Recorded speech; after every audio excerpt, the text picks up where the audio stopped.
በዓለማችን ላይ ገነት በምድር ላይ ብትኖር ምን ትመስል ሊሆን ብለው አስበው የሚያውቁ ከሆነ መልሱን ለማግኘት ብዙ ርቀት መጓዝ አያስፈልጎትም።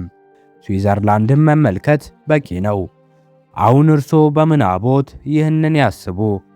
በማለዳ ከእንቅልፎት ሲነቁ ከፊት ለፊቶት በረዶ የለበሱ ግዙፍ የአልፕስ ተራሮች ይታዩታል። ዙሪያውን አረንጓዴ ምንጣፍ የለበሰ ለምለም ሜዳ ተዘርግቷል። አየሩ ደግሞ ወደ ሳምባ ሲገባ ፍጹም ንጹህና የሚያድስ ነው። ዋው! ይህ የፊልም ትዕይንት ሳይሆን በስዊዘርላንድ ገጠራማ አካባቢዎች የሚኖሩ ሰዎች የየዕለት እውነተኛ ሕይወት ነው።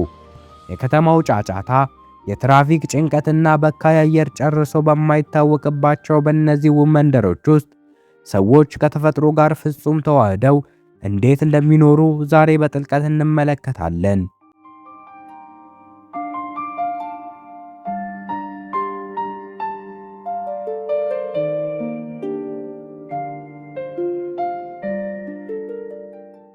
በስዊዘርላንድ ገጠር ውስጥ የሰዎች ኑሮ የሚጀምረው ሻሌ ተብሎ ከሚጠሩት እጅግ ማራኪ ባህላዊ የእንጨት ቤቶች ውስጥ ነው። እነዚህ ቤቶች ገና ከሩቅ ሲያዩአቸው የጥበብ ሥራ ነው የሚመስሉት። ሙሉ በሙሉ ከጠንካራ እንጨት የሚገነቡ ሲሆን ሰፋ ባሉት በረንዳዎቻቸው ላይ ደማቅ ቀይ፣ ቢጫና ሮዝ ቀለሞች ያላቸው አበቦች ተንጠልጥለው ይታያሉ።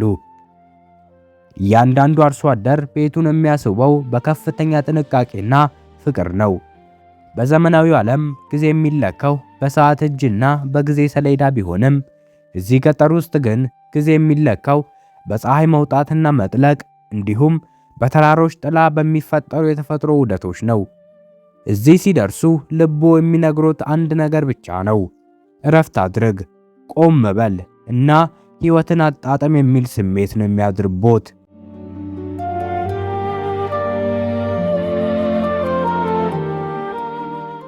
በማለዳ ፀሐይ ብቅ ስትል የገጠሩ ነዋሪዎች በእነዚህ ውብ በረንዳዎች ላይ ቁጭ ብለው ትኩስ ቡናቸውን ወይም ወተታቸውን የጠጡ የተራራውን ፀሐይ መውጣት ይመለከታሉ።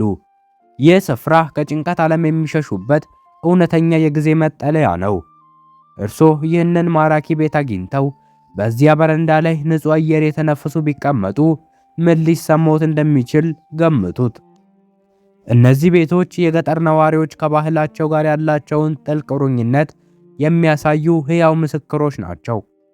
እያንዳንዱ የቤት ክፍልና በረንዳ ከተፈጥሮ ጋር የተስማማና እጅግ ሰላም የሚሰጥ በመሆኑ የከተማውን ግርግር ሙሉ በሙሉ የሚያስረሱ ናቸው።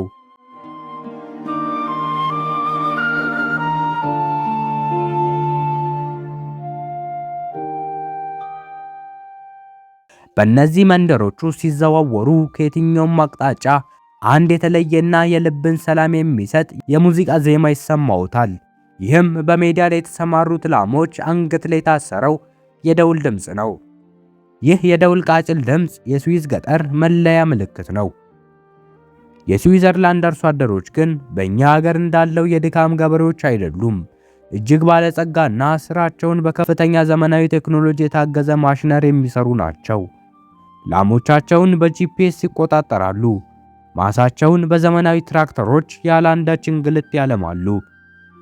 ባህላዊውን የተፈጥሮ ፍቅር ከዘመናዊ የቴክኖሎጂ ስልጣኔ ጋር አዋህደው መስራታቸው በአውሮፓ ውስጥ ካሉ እጅግ ሀብታም አርሶ አደሮች ተርታ አሰልፏቸዋል። ነገር ግን ይህ የሥራ ባህል በራሱ የሚያስገርም ሚስጥር ይዟል።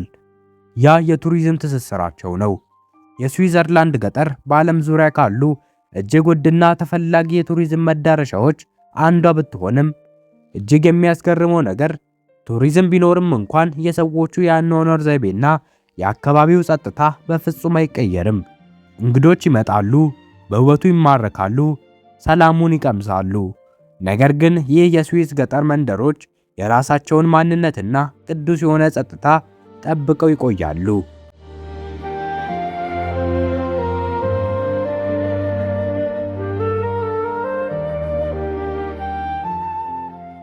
የስዊዘርላንድ ገጠር ኢኮኖሚ የጀርባ አጥንት የወተትና በተለይም ደግሞ የአይብ ምርት ነው።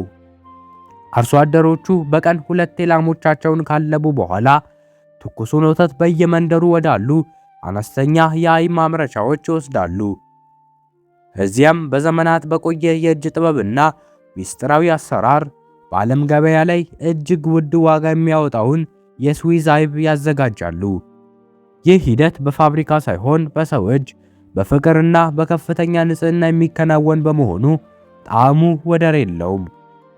የገጠሩ ነዋሪዎች ይህንን የራሳቸውን ምርት ከትኩስ ዳቦ ጋር የተመገቡ በጤናና በጥንካሬ ይኖራሉ። እነዚህ አርሶ አደሮች ምርታቸውን በዓለም ዙሪያ ላለ ደንበኛ በሚያቀርቡበት ጊዜ የጥራታቸውን ሚስጥር ለራሳቸው ይይዛሉ። ይኸውም ከሰው እጅ የሚገኘው ፍቅርና ንጽህና ነው። የገጠር ሕይወታቸው ከቴክኖሎጂ ጋር የተሳሰረ ቢሆንም የአይብ አሰራራቸው ግን አሁንም በባህላዊ መንገድ የሚቀጥል ነው። ይህ ሂደት ለዘመናት የተሸጋገረ ሲሆን ለወጣቱ ትውልድም የሚተላለፈው በከፍተኛ ክብር ነው። የዚህ አይብ ጣዕም በዓለም ዙሪያ ታዋቂ ከመሆኑ ባሻገር የስዊዘርላንድ ገጠር ነዋሪዎች ለራሳቸውም ጥንካሬ ዋነኛ የምግብ ምንጫቸው ነው።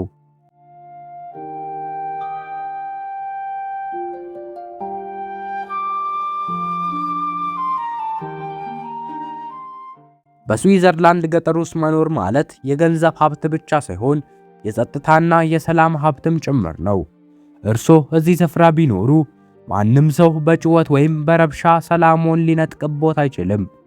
በተለይ እሁድ ቀን በእነዚህ መንደሮች ፍጹም የሆነ የእረፍትና የጸጥታ ቀን ነው። ሕጉ እጅግ ጥብቅ ከመሆኑ የተነሳ እሁድ ዕለት በሞተር የሚሰራ የሳር ማጨዳ ማሽን ማሰራት፣ መኪናን ጮክ ብሎ ማጠብ ወይም ጎረቤትን የሚረብሽ ማንኛውም ድምፅ ማሰማት በሕግ ያስቀጣል።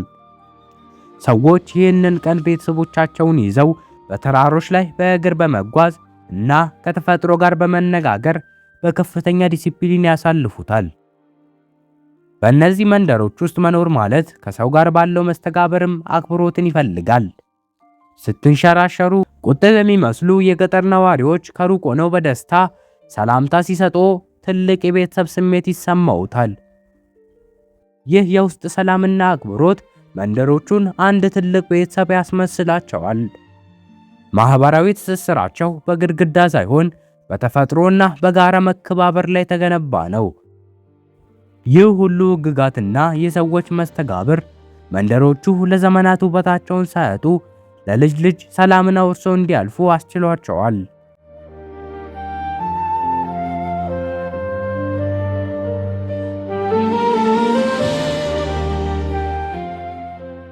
ብዙ ጊዜ ገጠር ሲባል የመንገድ መበላሸትና የትራንስፖርት እጦት ይታሰበናል። ስዊዘርላንድ ግን ይህንን ታሪክ ቀይረዋለች። ተራራማና ገደላማ በሆኑት ጥልቅ የገጠር መንደሮች ውስጥ እንኳን ሳይቀር አስፋልቶቹ ልክ እንደ መስታወት የሚያንጸባርቁ ናቸው። ቀይ ቀለም ያላቸው ታዋቂዎቹ የስዊዝ ባቡሮችና ዘመናዊ አውቶቡሶች በሰከንድ ሳይዘገዩ በሰዓታቸው እያንዳንዱ መንደር ድረስ ይደርሳሉ። አርሶ አደሮቹ የፈለጉትን ዕቃ ገዝተው ልጆቻቸውን ከፍተኛ ደረጃ ወዳለው ትምህርት ቤት ልከው ያለምንም ችግር ወደ ቀያቸው ይመለሳሉ። በገጠር መኖር ማለት ከስልጣኔ መራቅ ሳይሆን ስልጣኔን በተፈጥሮ ውስጥ መኖር መሆኑን በተግባር ያሳያሉ። የገጠር ትራንስፖርትና መሰረተ ልማት የከተማውን ፍጥነት ሳይኖረው የተሻለ ጥራትና አስተማማኝነት አለው። እያንዳንዱ መንደር ከሌላው ጋር በተቀላጠፈ መንገድ የተሳሰረ ሲሆን ይህም የገጠር ሕይወትን እጅግ ምቹ ያደርገዋል። ይህ ሁሉ መሰረተ ልማት በገጠር መኖር እንደ ቀላል አማራጭ ሳይሆን እንደ አንድ ታላቅ የሕይወት ምርጫ አድርጎታል።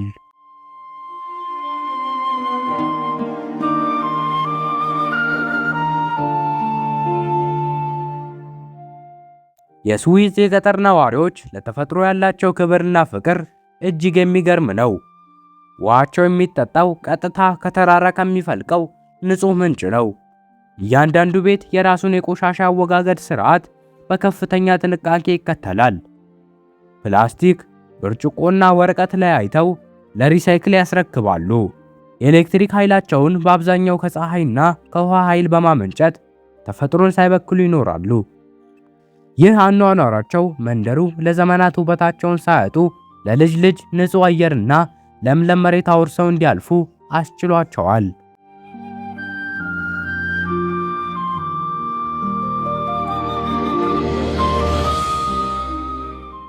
ይህን ሁሉ ስንመለከት እኛም ራሳችንን ምን ያህል ከተፈጥሮ ጋር ተጣብቀን እንኖራለን ብለን መጠየቅ ይኖርብናል። ገንዘብ ብቻውን ደስታን አይገዛም። ጥራት ያለው ሕይወት፣ ንጹህ አየር እና ከተፈጥሮ ጋር ያለን ቁርኝነት እውነተኛ የደስታ ምንጮች ናቸው። የገጠር ነዋሪዎች ለተፈጥሮ ያላቸው ፍቅር እንደ መታሰቢያ ምልክት ሳይሆን የዕለት ተዕለት ተግባራቸው ነው። ይህ ዘላቂ አኗኗር ለዓለማችን ትልቅ ትምህርት የሚሰጥ ሲሆን ስልጣኔ ከተፈጥሮ ጥበቃ ጋር ሲዋሃድ ምን ያህል ውብ እንደሆነ ያሳያል።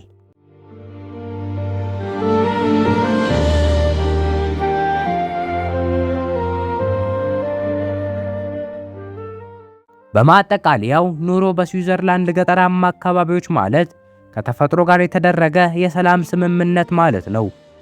ሰዎች የላቀ የቴክኖሎጂ ስልጣኔና ከፍተኛ ሀብት እያላቸው እንኳን ወደ ትላልቅ ከተሞች ከመሰደድ ይልቅ የላሞቻቸውን ደወል ዜማ እያዳመጡ በእንጨት ቤቶቻቸው ውስጥ ንጹህ አየር የተነፈሱ መኖርን መርጠዋል። ይህ አኗኗር እውነተኛ የህይወት ትርጉም በህንፃዎች ብዛትና በከተማ ግርግር ውስጥ ሳይሆን ጤናን ጠብቆ ከተፈጥሮ ጋር ተስማምቶ በመኖር ውስጥ መሆኑን ለዓለም ህዝብ ትልቅ ትምህርት ይሰጣል። ይህ ስፍራ የኑሮ ማዕከል ብቻ ሳይሆን የሰው ልጅ ነፍስ መማሪያ ክፍልም ነው። ሰዎች የገጠራማውን ኑሮ ሲመርጡ የህይወት ዋጋቸውንና ደስታቸውን በእጅጉ ይጨምራሉ። የከተማ ኑሮ የሰውን ልጅ ከተፈጥሮ ሊያርቀው ሲችል፣ የስዊዘርላንድ ገጠር ግን ወደ ሰውነትና ነፍስ መመለሻ መንገድ ሆኗል። ይህ አኗኗር ለዓለማችን ትልቅ ምሳሌ ነው። እውነተኛ ሀብት በቁሳቁስ ውስጥ ሳይሆን በውስጥ ሰላምና ከተፈጥሮ ጋር ባለን ትክክለኛ ግንኙነት ውስጥ ነው።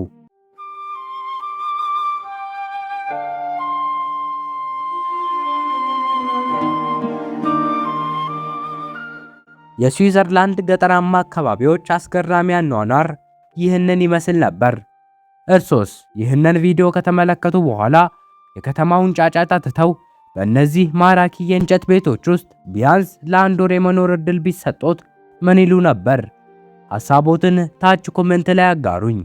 ይህ ቪዲዮ ዋው አሰኝቶት ከሆነ ላይክ ማድረግዎን አይርሱ።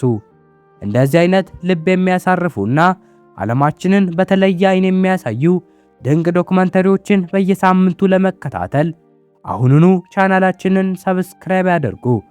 በቀጣይ ቪዲዮ ይበልጥ ማራኪ በሆነ ሌላ ታሪክ እስክንገናኝ ድረስ ሰላም ቆዩኝ።